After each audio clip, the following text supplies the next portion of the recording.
안녕하세요. 반갑습니다. 기능의학 의사 박준호입니다. 제가 이제 난임에 대해서도 가끔 진료를 할 때가 있는데, 난임 진료할 때 여성분들이 항상 물어보시는 게 우리 남편은 어떻게 해야 돼요? 이런 질문을 하세요. 근데 남자분들이 요즘에 좀 이렇게 시들시들한 경우가 많이 있는데, 이런 분들 위해서 이 정력을 증강시키는 영양제와 생활습관을 한번 좀 간단하게라도 정리해보는 시간을 가지면 좋을 것 같습니다. 난임 때문에 고통받는 모든 부부들에게 도움이 됐으면 하고, 좀 도움이 되시면 구독, 좋아요, 알림 설정 눌러주시면 감사하겠습니다. 일단은 영양제부터 한번 소개를 해볼게요. 우리가 정력을 증진시키는데 제일 도움이 되는 입증된 영양소, 여기에 대한 연구 논문들이 많이 나와 있는데, 제일 유명한 것 중에 하나가 이제 첫 번째는 코엔자임 Q10입니다. 코엔자임 Q10은 굉장히 많은 연구가 돼 있어요. 뭐 200ml를 하루에 먹게 하기도 하고 하루에 400을 먹게 한 경우도 있었는데, 400을 먹는 경우에는 정제 운동성 효과가 한 3개월 먹으니까 더 좋았다, 이렇게 되어 있습니다. 코큐텐은 고를 때는 흡수력이 가장 중요하기 때문에 흡수력이 좋은 거를 드시는 게 굉장히 중요하고, 꾸준하게 드시는 게 중요합니다. 정자 생성에도 도움이 된다, 이렇게 돼 있고, 그리고 뭐 이런 연구도 있어요. 남성 불임자가 코큐텐을 하루에 200mg씩 하루에 2번, 그러니까 400이죠. 6개월을 복용하니까 정자의 운동 속도가 무려 2배나 빨라졌다. 그러니까 정자가 자세히 보면은 이제 움직이는데 올챙이처럼 이게 2배가 빨랐다는 건 굉장히 큰 거죠. 그 다음에 이제 또 다른 연구가 있는데, 불임 남성에서 정자 기능에 미치는 영향을 봤는데, 212명의 불임 남성, 그러니까 운동 저하 정자 기형증인데 212명 중에 반절 정도, 한 106명 정도에서 26주간 매일 코큐텐을 300을 복용시켰는데 정자 밀도와 정자 운동성이 개선이 됐습니다. 저는 개인적으로 이제 흡수력이 좋은 나노 코큐텐을 쓰는데, 나노 코큐텐은 세포내 농도가 일반 코큐텐보다 10배에서 20배까지 올라갑니다. 그런 것들이 이제 큰 장점이라서 코큐텐의 가장 큰 약점인 흡수력을 보완하는 용도로 많이 활용을 하고 있고요. 근데 일반 코큐텐을 먹는다 해서 효과가 없는 건 아니니까 지금 진행된 연구들은 이제 일반 코큐텐을 드시는 거고, 그 외에 이제 코큐텐 논문들이 좀 더 있는데 역시 내용은 다 비슷합니다.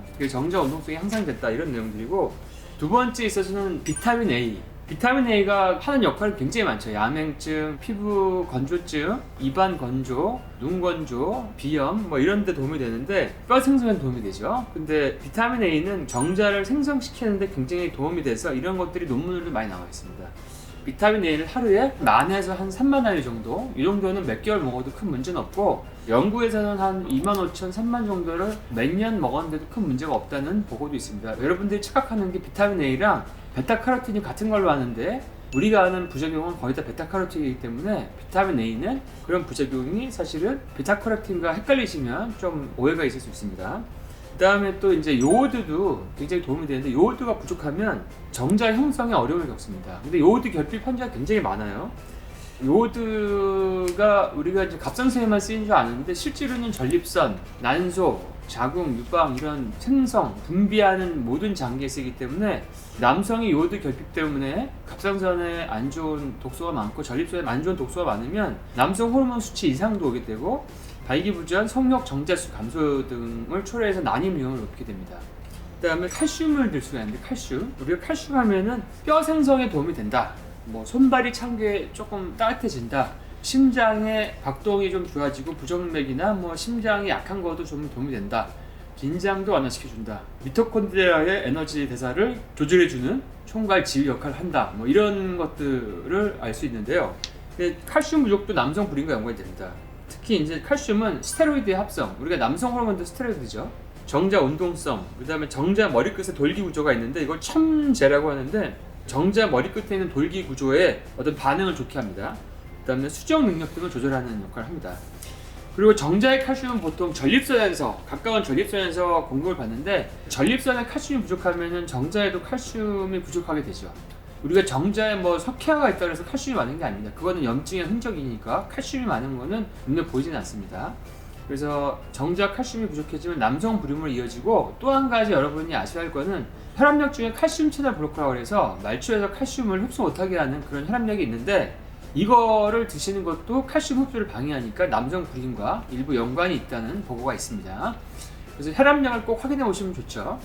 그 다음에는 이제 아연도 생식 능력에 굉장히 필요한 거고, 우리가 뭐 굴에 아연이 많은데 굴을 먹으면 아연이 올라가서 정자 생성이 좋아진다, 뭐 이런 게 있는데, 실제로도 이제 논문에도 정제의 질과 수정 등의 효과가 있는 걸로 나와 있고, 아연은 특히 중금속을 배출하는 효과도 있고 몸에 있는 환경 독소를 배출하는 효과가 있는데, 그래서 이런 환경 독소가 많은 경우에는 이런 염증성 물질들이 독성 반응을 보여서 아연이 많이 감소하게 됩니다. 이런 걸 배출시켜야 되니까. 그래서 우리가 몸에 중금속 같은 게 있거나 이런 분들은 비타민 C도 쓰고 요오드도 쓰고 킬레이션 주사도 쓰고 하지만 아연 보충도 이런 중금속을 배출시키는 데 도움이 됩니다. 그리고 아연은 테스토스테론, 남성 호르몬의 밸런스에 도움을 주고 전립선 기능에 도움을 주고 그다음에 소변을 만드는 과정을 요소 시스템이라고 하는데 여기에서도 항균 작용을 하게 됩니다. 그다음에 생식기들의 내벽 유지에 도움을 주고 수정 능력과 정자 낭제의 결합을 조절해주고 굉장히 좋은 역할이 많죠. 그래서 아연 결핍은 정자 생성을 지연시키고 비정상적인 정자가 생성되는 원인이고 혈중 테스토스테론, 남성 수추에 부정적 영향을 미치게 됩니다. 이거 굉장히 중요한 것이고요. 그 다음에 이제 카르니틴도 아까 앞에서 얘기한 그 코피탄처럼 심장 비타민 중에 하나고요. 카르니틴은 지방을 대사시켜가지고 에너지를 생성시키는 게 굉장히 중요하죠. 그래서 카르니틴이 부족한 분들은 저탄고지를 하면은 기아 현상이 발생하고 지방을 못 써서 굉장히 힘들어지거든요. 카르니틴을 정자 무력증 환자 100명에게 하루에 3g씩 복용시켰더니 정자 운동성과 질을 올리는 결과를 가져왔다. 이런 자료가 있고요. 실제로 카르니틴은 불임 클리닉에서도 많이 처방을 하는 그런 영양소입니다. 그 다음에 이제 생활 습관에 대해서, 생활 습관은 일단 첫 번째는 단 거를 먹으면 정자 남자 세포막에 있는 서로 교류하는 안테나, 그 접합하는 물질이 당 단백질이라고 그러는데 얘네들이 약해져가지고 수정이 잘 안 되게 됩니다. 수정이 좀 약해지게 되죠. 그래서 단 거를 피하는 식단이 되게 중요하고, 그 다음에 이제 몸에 독소가 많으면, 환경 독소가 많으면 아까 전립선에서도 건강한 물질이 생성이 안 된다 그랬죠. 독소가 많으면 건강한 임신에 영향을 미치고 특히 이제 또 아이들에게도 갈 수 있는 그런 연구가 돼 있습니다. 그래서 독소가 없을수록 임신이 잘 되고 우리가 좋은 유전자를 후세에 남길 수가 있죠. 그 다음에는 이제 동맥경화가 있는데, 동맥경화를 보는 첫 번째 신호가 발기부전입니다. 우리의 몸에 있는 여러 가지 혈관 중에서 가장 먼저 막히는 이 남성에서의 혈관이 발기에 관련된 혈관입니다. 그래서 단지 이게 내가 남성 호르몬 저하 외에도 동맥경화가 원인일 수도 있다. 그래서 우리가 먹는 발기부전제 이런 약들이 사실은 다 혈액순환제입니다. 호르몬 올리는 약이 아니에요.